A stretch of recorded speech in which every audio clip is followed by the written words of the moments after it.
ഇന്നത്തെ വീഡിയോ പാലട പായസത്തിൻ്റേതാണ്. ഒരു ഓർഡർ കിട്ടിയിട്ടുണ്ടായിരുന്നതാണ് 100 പേർക്കുള്ള പാലട ഉണ്ടാക്കി കൊടുക്കാനായിട്ട്.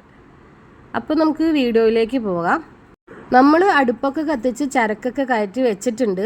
ഈ തിളച്ചുകൊണ്ടിരിക്കുന്ന വെള്ളം അടയിലേക്ക് ഒഴിച്ചു കൊടുക്കാനുള്ളതാണ്.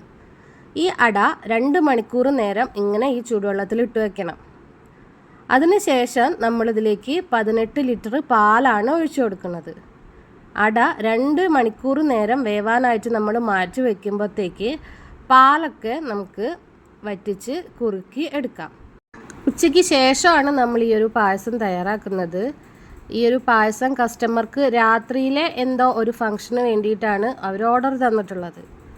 പാലൊക്കെ നന്നായിട്ട് തിളച്ച് വരുന്നുണ്ട്. ഈ തിളച്ച് വരുന്ന സമയത്ത് നമുക്കിതിലേക്ക് പഞ്ചസാര ചേർത്ത് കൊടുക്കണം. കസ്റ്റമർ പറഞ്ഞിട്ടുണ്ടായിരുന്നത് അവർക്ക് ഒരുപാട് മധുരം വേണ്ട എന്നതാണ്. ഞങ്ങൾക്ക് ഇവിടെയുള്ള പായസത്തിൻ്റെ പ്രത്യേകത എന്താണെന്ന് വെച്ച് കഴിഞ്ഞാൽ നല്ല മധുരമാണ് പായസം. അപ്പം അവർ പ്രത്യേകം പറഞ്ഞിട്ടുണ്ടായിരുന്നു വല്ലാതെ മധുരം വേണ്ട എന്നുള്ളത്. അതുകൊണ്ട് തന്നെ നമ്മൾ മധുരം കുറച്ചിട്ടുണ്ട്. പാല് നന്നായിട്ട് വറ്റി വന്നിട്ടുണ്ട്. നിങ്ങൾക്ക് കണ്ടാൽ തന്നെ മനസ്സിലാവും. ആ ഒരു ചരക്കിൻ്റെ സൈഡിലൊക്കെ പാല് വറ്റി പോയിട്ടുള്ള ഒരു അടയാളം കാണാൻ പറ്റും. ഇനി നേരത്തെ വെള്ളത്തിലിട്ട് വെച്ചിട്ടുണ്ടായിരുന്ന അട നന്നായി കഴുകി ഊറ്റിയെടുക്കാം.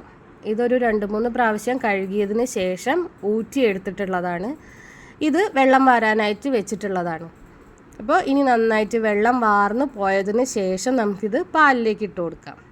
അപ്പോൾ അതാ നമ്മുടെ തിളച്ചുകൊണ്ടിരിക്കുന്ന പാലിലേക്ക് വെള്ളമൊക്കെ നന്നായി വറ്റിപ്പോയിട്ടുള്ള അട ഇട്ട് കൊടുക്കുകയാണ് ചെയ്യുന്നത്. ഇനി നമുക്ക് നന്നായിട്ട് ഇളക്കി കൊടുക്കണം. ഇനി ആ ഒരു പഞ്ചസാരയുടെ മധുരമൊക്കെ ഈ അടയിലേക്ക് പിടിക്കുന്നത് വരെ ഇത് ഈ പാലിൽ കിടന്ന് വറ്റട്ടെ. അട 2 മണിക്കൂർ നേരം ചുടുവെള്ളത്തിൽ കിടന്നതുകൊണ്ട് തന്നെ നന്നായി വെന്തിട്ടുണ്ടായിരിക്കും. പിന്നെ ഈ ഒരു പാലിൽ കിടന്നിട്ട് പഞ്ചസാരയുടെ മധുരവും പാലിൻ്റെ ആ ഒരു ടേസ്റ്റൊക്കെ അടയിലേക്കും കൂടി വരണമല്ലോ. പിന്നെ അതുപോലെ തന്നെ നമ്മുടെ പാലും അടയും ഒക്കെ ഒരേ ലെവലിൽ വരണം. ആ ഒരു സമയത്താണ് പായസം പാകമായി എന്ന് നമുക്ക് പറയാൻ പറ്റുക. അപ്പോൾ ഇവിടെ ഏതായാലും പായസം സെറ്റായിട്ടുണ്ട്. ഇത് നമ്മൾ അടുപ്പത്തുനിന്ന് ഇറക്കി വെച്ചതിന് ശേഷമുള്ളൊരു വീഡിയോ ആണ് കേട്ടോ. അപ്പം ഇറക്കി വെക്കുന്നത് കാണിക്കാൻ പറ്റിയില്ല. നല്ല ചൂടുള്ളതായതുകൊണ്ട് തന്നെ ഇറക്കി വെക്കാൻ നല്ല പാടുണ്ടായിരുന്നു. അപ്പോൾ ഇറക്കി വെച്ചതിന് ശേഷമാണ് നമ്മളിതിലേക്ക് നെയ്യ് ചേർത്ത് കൊടുക്കുന്നത്. കുറച്ച് നെയ്യ് ഒഴിച്ചു കൊടുത്തിട്ടുണ്ട്. എന്നിട്ട് നന്നായിട്ടൊന്ന് മിക്സ് ചെയ്യാം. നെയ്യൊക്കെ പായസത്തിൻ്റെ എല്ലാ ഭാഗത്തും എത്തുന്നത് വരെ ഒന്ന് മിക്സ് ചെയ്തതിന് ശേഷം നമുക്കിത് കൊണ്ടു കൊടുക്കാനുള്ള പാത്രത്തിലേക്ക് ഒഴിക്കണം. കാറ്ററിംഗ് ആയതുകൊണ്ട് തന്നെ നമ്മളിത് അവരെ വീട്ടിൽ എത്തിച്ചു കൊടുക്കണം എന്നുള്ളതാണല്ലോ.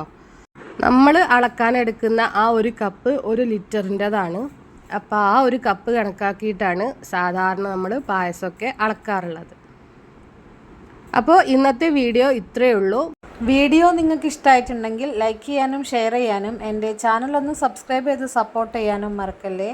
പുതിയൊരു വീഡിയോയുമായി വീണ്ടും വരാം. അതുവരേക്കും ബൈ.